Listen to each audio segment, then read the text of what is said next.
अस्सलाम वालेकुम। आज हम कॉम्प्लेक्स एनालिसिस के लेक्चर नंबर 3 में polar form of complex number और पावर्स एंड रूट को डिस्कस करेंगे। अब कॉम्प्लेक्स नंबर को जब हम पोलर फॉर्म में लिखते हैं तो सबसे पहले जो x होता है इसको हम r cos थीटा पुट करते हैं, y को r sin थीटा।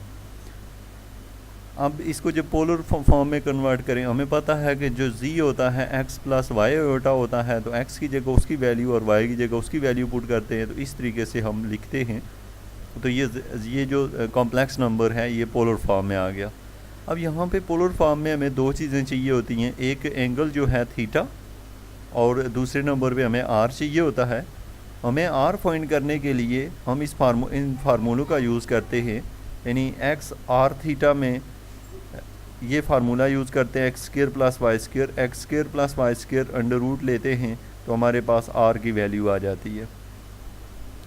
इसी तरीके से हमें अगर हम लें यहाँ पे हमें थीटा चाहिए तो हमें tan in theta equal to y by x के फार्मूले को यूज़ किया जाता है।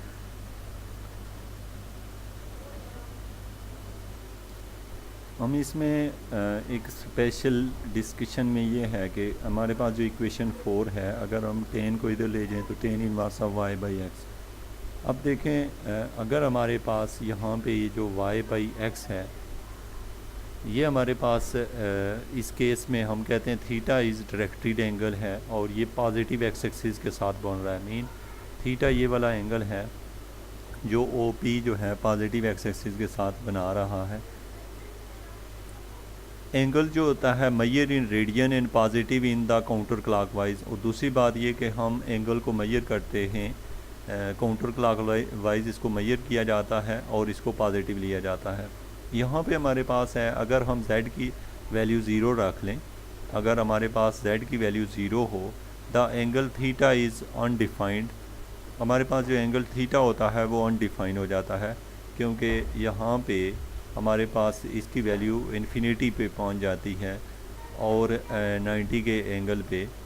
तो इसलिए हम z की वैल्यू अगर हम दे दें ज़ीरो, तो z जो है हमारे पास इस पे डिपेंड करता है। अगर हमारे पास यहाँ पे z की वैल्यू ज़ीरो हो तो इस केस में इस तरह इससे for a given z is not equal to zero, अगर z ज़ीरो ना हो, it is determined only up to integral multiple of 2 pi. हमें जो भी z मिलता है वो इंटीग्रल मल्टीपल होता है 2 पाई। क्यों 2 पाई का? इसलिए कि since cosine and sine period within period 2 pi, क्योंकि साइन और कॉस का पीरियड 2 पाई होता है। But one often want to simplify the unique value of the argument of z। हमें जो आर्गूमेंट ऑफ z होता है ये जो है, क्योंकि हमें पता है कि हम रेडियन में मैयर कर रहे हैं, और दूसरा ये कि ये एंगल है, अगर ये एक रोटेशन के बाद फिर दूसरी रोटेशन पे भी वही वैल्यू देता है 2 पाई के बाद, लेकिन हमें बहुत सारी वैल्यू नहीं, यूनिक वैल्यू चाहिए। तो उसके लिए हमने जो स्मॉल ए आर जी हम लिखते हैं इसको, इसकी जगह हमने इंट्रोड्यूस करते हैं of a given z is not equal to zero. For this reason one defined the principal value. हम प्रिंसिपल वैल्यू लेते हैं आर्गूमेंट ऑफ z और इसमें a को कैपिटल लिखते हैं और इसमें a को हमने स्मॉल लिया हुआ है। Of argument of z by the double inequality. और ये जो आर्गूमेंट ऑफ z होता है ये हमेशा माइनस पाई और पाई के दरमियान में होता है, और इसमें हमारे पास ये है कि यहाँ पे इसमें माइनस पाई इंक्लूड नहीं होता और जो पाई होता है वो इंक्लूड भी है, और इससे कम वैल्यू भी इसमें शामिल हैं। तो ये जो कैपिटल ए से लिखा जाता है ये प्रिंसिपल वैल्यू है जो कि हमें यूनिक सॉल्यूशन के लिए चाहिए होती है, और जो स्मॉल है वैल्यू है वो इस पे डिपेंड करता है। इसलिए हम जो स्मॉल आर्गूमेंट ऑफ z होता है उसमें अगर प्लस माइनस 2 n पाई कर दें तो ये कैपिटल के अंदर यानी प्रिंसिपल वैल्यू में ये ऐड कर दें तो वो जनरल एंगल हमें मिल जाता है। Polar form of a complex number principal value of argument of z, यहाँ पे कुछ हैं जैसे z equal to 1 plus iota है, ये हमें गिवन है। इसको पोलर फॉर्म में लिखेंगे जब तो सबसे पहले हम आर की वैल्यू निकाल लेंगे और थीटा की वैल्यू निकाल लेंगे, और ये इसको पोलर फॉर्म में लिखा गया है। इसी तरीके से दूसरी वैल्यू को, और यहाँ पे जो वैल्यू यूज़ की गई हैं ये प्रिंसिपल वैल्यू होती हैं, यहाँ पे 1/4 पाई।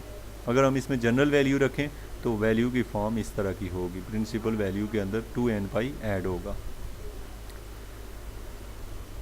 यहाँ पे हमारे पास है इक्वेशन 4 में, we must pay attention to the quadrant in which the z lies since tan theta has period 2, जो tan थीटा है उसका पीरियड पाई होता है, so that the argument of z and minus z have the same tangent, इन दोनों के same tangent आते हैं।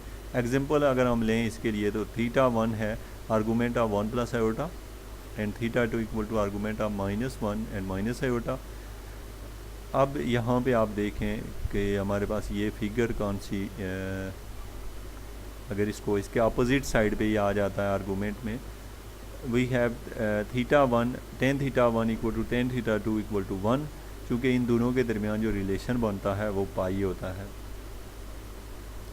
उसके अलावा ये जो ट्राइंगुलर इनइक्वलिटी होती है, ट्राइंगुलर इनइक्वलिटी कॉम्प्लेक्स नंबर में ये होल्ड करती है, सेम इसको आप प्रैक्टिकली चेक कर सकते हैं, और ये जर्नलाइज किया गया है ट्राइंगुलर इनइक्वलिटी को, ट्राइंगुलर इनइक्वलिटी कॉम्प्लेक्स नंबर में होल्ड करती है। उसके बाद है हमारे पास नेक्स्ट है multiplication and division in polar form. हम पोलर फॉर्म में मल्टीप्लाई और डिवाइड कैसे करते हैं, ऊपर हमने कॉम्प्लेक्स नंबर को मल्टीप्लाई और डिवाइड किया था, तो ये z1 और z2 है, इसको ये मल्टीप्लाई किया गया है, r1 r2 को कॉमन रख लिया गया, और कॉम्प्लेक्स नंबर को इस तरीके से मल्टीप्लाई किया जाता है, इसको हमने मल्टीप्लाई करके आयोटा वाली टर्म ने अलग कर ली और दूसरी टर्म को सेपरेट कर लिया जैसे। और अगर z1 और z2 के ऊपर मार्क हो तो हम इसे सेपरेटली लिख सकते हैं। अगर ये argument of z1 z2 equal to argument of z1 plus argument of z2, ये हमारे पास जो है इसके इक्वल होता है, और अगर ये डिवाइड हो रहे हों तो इनको हम सेपरेटली लिख सकते हैं। और अगर हमारे पास आर्गूमेंट ऑफ z1 और z2 है, जैसे लॉग की प्रॉपर्टी होती है ऐड की, सेम इसमें की भी वही प्रॉपर्टी होती है, और डिवीजन में भी ये सेम प्रॉपर्टी रखता है लॉग की प्रॉपर्टी के रिस्पेक्ट से। नेक्स्ट है हमारे पास है, हम इनकी कुछ एग्जांपल देखते हैं 8 to 11 की। ये z दिया हुआ है z1, इस तरीके से z2 भी दिया हुआ है, इनको मल्टीप्लाई करके सारी चीज़ों को एग्जांपल में देखा गया है कि ये हमने जो ऊपर प्रूफ पढ़े हैं 12 में है, 11 में है, 10, 9 और 8, ये सारे के सारे इनको इस एग्जांपल में वेरीफाई करवाया गया है। अगर आपको इसमें कोई प्रॉब्लम है तो आप एग्जांपल को ऊपर से रोक के इसको कंपेयर करें और इन रिज़ल्ट को देखें, ये रिज़ल्ट आपको मैच करेंगे। इसके बाद है integral power of z, De Moivre's formula. अगर हमारे पास यहाँ पे है z पावर n है और r पावर n है और cos n थीटा, और ये जैसे कि आप यहाँ पे देख रहे हैं, अगर हमें इसकी पावर लेनी पड़े, ये बहुत ही बेहतरीन फार्मूला है हमारे लिए, क्योंकि अगर हमें पावर लेनी पड़े किसी वैल्यू की, जैसे हम लेते हैं x प्लस वाई पावर 100 लेना चाह रहे हैं, तो ये तो काफ़ी डिफ़िकल्ट है हमारे लिए। तो उसके लिए ज़्यादा आसानी है कि हम उसी क्वेश्चन को पोलर कोऑर्डिनेट में चेंज करें, करने के बाद ये रूल लगा दें, उसके ऊपर डिमूवर फार्मूला अप्लाई करें। फार्मूला ये कहता है कि अगर आपके पास यहाँ ऊपर पावर जो भी है 100 आ जाए, तो आप उसको हल यूँ करेंगे कि आप लिखेंगे शुरू में जो कोई r होगा, जैसे ये है r पावर n, और फिर cos यहाँ पे n मीन सपोज 100 है तो 100 थीटा आ जाएगा, और plus iota sine n theta 100 theta, इस तरीके से। और इसमें अगर हमारे पास ये पावर अगर यहाँ x प्लस वाई पावर 100 होती तो इसको सॉल्व करना बहुत मुश्किल होता, जो कि हमने उसे अगर पोलर फॉर्म में लिख के करें तो कितनी आसानी से किया जा सकता है। जैसे कि यहाँ पे